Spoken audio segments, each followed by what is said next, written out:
Olá, eu sou a professora Andréa Mana, tudo bem? E o tema da nossa aula de hoje é adjetivos, tá? Como é que nós vamos conversar sobre esse tema hoje? Através da contação de uma história utilizando a técnica de teatro de objetos. Alguém aí já ouviu falar em teatro de objetos? Pois é, eu vou dar uma breve introdução sobre isso. Teatro de objetos nada mais é do que você utilizar alguns objetos para contar uma história.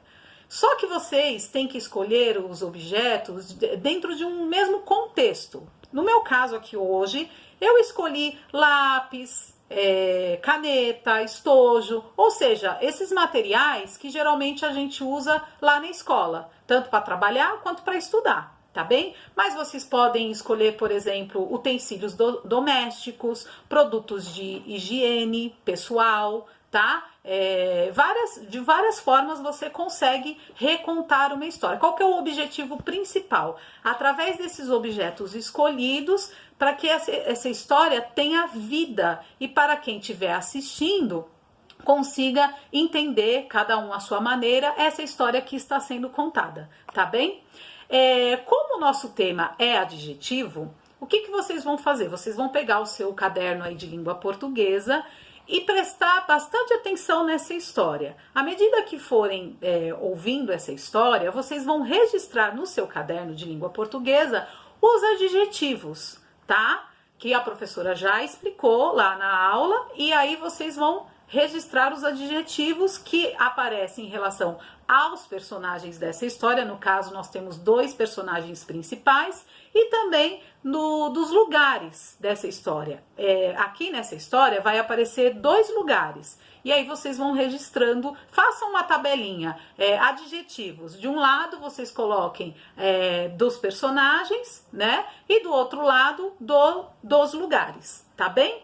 Então vamos lá. Essa história eu a conheço há muito tempo, ela foi recontada, ela veio até mim recontada de várias formas, através de várias pessoas. É uma história muito antiga, de muito tempo, de outras culturas. E eu, na verdade, nem sei o nome dessa história, então eu a nomeei como O Sábio e o Menino. Vamos lá? Numa aldeia muito distante, uma aldeia muito maravilhosa, muito colorida, cheio de pessoas, muitos sobreviventes, muitas pessoas moravam nesse lugar, muitas pessoas de todas as cores, de todas as raças. E esse lugar era muito bonito mesmo, muito colorido, tinha parque, tinha lago, tinha muitas coisas legais lá. E dentre vários habitantes existia um sábio, olha só, um sábio. E esse sábio era uma pessoa muito agradável. Ele era alto, magro, ele era muito simpático, muito bondoso, muito alegre, muito feliz. Era um bom conselheiro. E por conta disso, ele vivia cercado das pessoas desse lugar, né? Todo mundo gostava de ficar perto dele, de aprender coisas com ele, de trocar experiências. Então, por ele ser assim, entre esses habitantes também existia um menino, né? E esse menino era um menino muito esperto, muito vaidoso também, mas era um menino que ele era um pouco futriqueiro, fofoqueiro, gostava de arrumar confusão, e ele não gostava desse sábio, de jeito nenhum. Ele era invejoso, ele tinha inveja de todo mundo, mas ele tinha mais inveja do sábio. Então, por conta disso, era um menino muito desconfiado. Ele vivia matutando, ele não acreditava que o sábio era um sábio de verdade. E ele tinha inveja. Ele era inconformado com essa ideia. E por conta dele ser muito futriqueiro, muito curioso, de querer se envolver em tudo quanto é história, ele inventava umas brincadeiras que não eram muito legais. Então, olha, ele vivia se machucando, ele era machucado dentro dele, porque ele era uma pessoa invejosa, ele se metia nos lugares assim, que às vezes tinha sujeira, ficava lá, sabe? Sempre se metendo em confusão. E por ele ser assim, como ele era assim muito, também assim muito intrometido, ele vivia chegando perto dessas pessoas, mas ninguém queria ficar perto dele. Ele chegava lá para dar a sua mergulhada nesse lago. Assim que ele chegava, todo mundo saía fora e ele ficava lá nesse lago sozinho, entediado. Aí ele ia tentar futricar, brincar em outros lugares que tinha, mas quando chegava perto, pronto. Quem estava lá no parque saía fora. E por isso ele foi se tornando cada vez mais uma pessoa revoltada, triste, de mal com a vida. E por isso ele gostava de se isolar lá na sua casa, principalmente no seu quarto. Ele não era organizado, era um menino desorganizado, o quarto vivia bagunçado, apesar da mãe dele sempre falar para ele, né, arruma seu quarto, organiza suas coisas, mas ele não estava nem aí, ficava lá deitado, não conseguia dormir, tinha insônia. Por quê? Porque ele vivia tentando pensar assim em estratégias que provasse que esse sábio que ele tanto tinha inveja não era sábio de nada. Então ele ficava pensando em estratégias de um jeito, do outro, ia para cá, deitava, girava para um lado, girava para o outro, tentava mais uma vez e nada acontecia. Tudo que ele tentava não dava certo. Então ele ficava nervoso, se irritava cada vez mais. Mas esse menino, apesar disso tudo, ele era muito teimoso e persistente. Só que a persistência dele não era por uma coisa boa. Ele queria provar que esse homem não era sábio porcaria nenhuma, que ele era um picareta.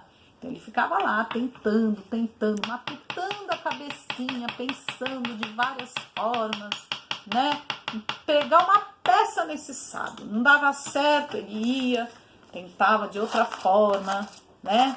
Ia tentando, ia para um lado, ia para o outro, se irritava, era impaciente, não tinha paciência e nada. Muito bem. Até que uma certa noite, eu não sei porquê, esse menino estava um pouco mais calmo, acho que foi um chá que a mãe dele fez, né? Então ele estava mais calmo, tranquilo, ele até deu uma organizada no seu quarto, arrumou umas coisas, deixou tudo bonitinho e começou a pensar numa outra forma de tentar pregar uma peça nesse sábio, né? Então ele foi pensando numa outra forma, pensou muito tranquilamente, foi pensando, matutando, né? Até que as coisas estavam indo bem, o pensamento dele e tal. Aí ele pensou assim, eu vou levar, amanhã bem cedo eu vou levar um pássaro junto comigo, escondido, assim, eu vou segurar nas minhas mãos, mas eu vou colocar as minhas mãos para trás. Eu vou bem cedo lá na porta da casa do sábio, e já que ele é sábio mesmo, eu vou perguntar para ele se esse pássaro que eu estou levando comigo está vivo ou está morto. Se o sábio disser que o pássaro está morto, aliás, se ele disser que o pássaro está vivo, o que eu vou fazer? Eu vou amassar esse pássaro até ele morrer. Agora, se o sábio disser que o pássaro está morto, eu vou simplesmente soltar o meu pássaro. E assim o fez. Chegou no outro dia, ele deu mais uma organizada no quarto dele, saltou da cama e foi em direção da casa do sábio. Muito bem. Chegando lá, O sábio já estava acordado e avistou que o menino estava indo em direção à casa dele. Por isso saiu da sua casinha, humilde e simples, e foi perto do menino. Cumprimentou o menino. Bom dia, menino. O que fazes aqui tão cedo, você? Ele falou assim: bom dia, seu sábio. Então, eu vim aqui até sua casa e trouxe comigo um pássaro. E já que o senhor é sábio de verdade, né?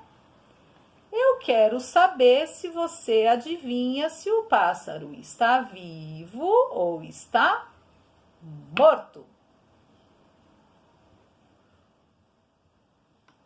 O sábio parou, pensou e muito calmamente disse ao menino: o pássaro está em suas mãos. Bem, essa foi a história de hoje. Então, eu vou relembrá-los de que através dessa história aqui que eu acabei de contar, do sábio e do menino, vocês registrem os adjetivos da forma como for, os adjetivos dessas personagens e também desses lugares que foram mostrados na história. E agora eu vou lançar um desafio para vocês. Eu quero ver vocês contando uma história para mim através da técnica de teatro de objetos. Então, quem é que vai tentar? Escolham aí um contexto de objetos, como eu já disse lá no início. Escolham uma história curta, uma história que vocês gostem e recontem essa história pra gente ver, pra gente assistir, tá bom? Um grande abraço e até uma próxima.